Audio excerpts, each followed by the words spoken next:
आरव एक शांत स्वभाव का 19 वर्षीय लड़का था, जिसे हाल ही में उसके पिता ने पास की इंग्लिश ट्यूटर माया सेन के यहाँ भेजना शुरू किया था। माया एक 38 वर्षीय शिक्षिका थी, जिन्होंने अपने जीवन के कई तूफानों को अकेले पार किया था। वो तलाकशुदा थी, कोई संतान नहीं थी और एक साधारण सी कॉलोनी के पहले फ्लोर पर अपने किताबों से भरे मकान में अकेली रहा करती थी, जहां हर चीज सुव्यवस्थित थी, जैसे उनकी जिंदगी का हर हिस्सा अब किताबों में सिमट गया हो। जब आरव पहली बार उनके घर पहुंचा, तो उसके मन में सिर्फ एक और ट्यूशन की उम्मीद थी, मगर जैसे ही दरवाजा खुला और माया सामने आई, सादे सफेद सूती कुर्ते में, हल्की सी मुस्कान लिए और बालों को एक जुड़े में बांधे हुए, उसके अंदर कुछ एकदम चुप सा हो गया।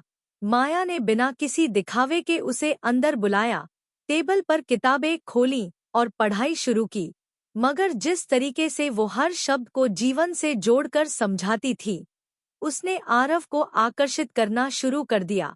वो सिर्फ शब्द नहीं पढ़ाती थी, वो शब्दों में छिपे जज्बात सिखाती थी। पहले कुछ दिनों तक दोनों में सिर्फ औपचारिक बातें होती रहीं, मगर जैसे जैसे हफ्ते बीतते गए, उनके बीच की चुप्पियां भी एक नई भाषा बोलने लगीं। अब आरव अक्सर क्लास के बाद भी कुछ देर वहीं रुक जाया करता, कभी किसी उपन्यास के बारे में पूछता, कभी माया की पसंदीदा कविता जानना चाहता, और माया भी मुस्कराते हुए उसे जवाब देती। लेकिन उनके चेहरे पर हमेशा एक अजीब सी थकान भी होती, एक गहराई जो शायद अकेलेपन की थी।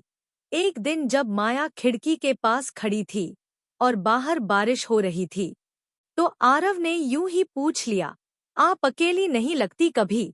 माया ने उसकी ओर देखा, थोड़ी देर चुप रही, फिर कहा, लगती हूँ, लेकिन अब आदत हो गई है। उस शाम आरव ने पहली बार उन्हें चाय के लिए मनाया और जब दोनों कप हाथ में लिए बरामदे में बैठकर बारिश देख रहे थे, तब कुछ ऐसा हुआ जिसे शब्दों में बयान करना मुश्किल है। एक खामोशी जो शोर से ज्यादा बोल रही थी, उसी रात से कुछ बदल गया। अब माया की आंखों में एक नई चमक होती जब आरव आता, और आरव खुद को वहां सबसे सुकून में महसूस करता। धीरे धीरे आरव को एहसास होने लगा कि उसका मन सिर्फ पढ़ाई में नहीं लगता, बल्कि माया की मौजूदगी में कुछ ऐसा है जो उसे खींचता है। उसे उनकी आवाज, उनकी आंखें और यहाँ तक कि उनका अकेलापन भी अपना सा लगता, मगर वो समझ नहीं पा रहा था कि ये सिर्फ आकर्षण है या कुछ और। एक शाम जब क्लास खत्म हुई, माया ने उससे कहा, तुम कुछ दिनों से बदले से हो।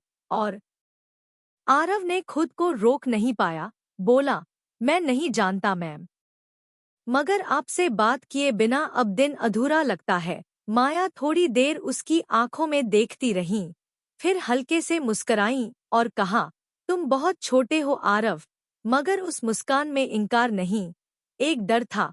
उस रात आरव ने लौटते हुए पहली बार उनके लिए एक कविता लिखी, जो उसने अगले दिन किताब के बीच छुपाकर दे दी। माया ने वो पढ़ी और बिना कुछ कहे बस उसकी तरफ एक बार देखा। वो नजर एक इकरार था जो कहा नहीं गया। इसके बाद उनके बीच जो रिश्ता पनपा, वो शब्दों में नहीं था, वो हर उस पल में था जब माया की उंगलियां किताब पलटते हुए उसके हाथ से छू जातीं, जब वो चाय का कप थामाते हुए उसकी आंखों में कुछ ढूंढती थी, जब वो दोनों एक ही कविता पर अलग अलग अर्थ ढूंढते थे और हर अर्थ उन्हें और करीब ले आता। एक दिन बिजली चली गई और कमरा चांदनी में डूब गया। मोमबत्ती की रोशनी में माया का चेहरा जैसे किसी पुरानी पेंटिंग सा लग रहा था, और आरव अपलक देखता रहा। माया ने धीरे से पूछा, क्या देख रहे हो? आरव ने धीमे से कहा, वो सब कुछ जो कभी मेरी जिंदगी में नहीं था।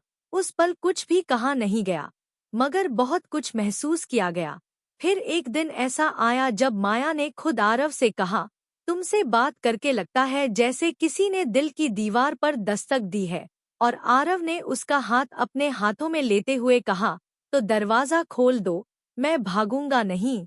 माया की आंखों से वो आंसू बह निकले जो बरसों से कहीं रुके थे।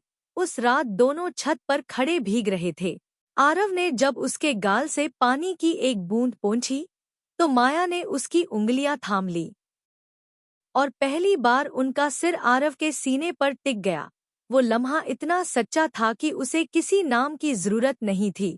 फिर भी उन्होंने इस रिश्ते को दुनिया से छुपाया, क्योंकि समाज उम्र देखता है, आत्मा नहीं। मगर उनके लिए वो मुलाकातें ही काफी थी, जहां दो लोग सिर्फ एक दूसरे के होने से सुकून पाते थे। आरव अब कविता लिखता और माया उसे सुनते हुए आंखें मूंद लेती, जैसे हर शब्द उन्हें जोड़ता हो। एक दिन माया ने कहा, अगर हम कभी ना मिलते तो भी शायद मेरी रूह तुम्हें ढूंढ ही लेती। और आरव ने मुस्कुराकर जवाब दिया, मिलना शायद तय था।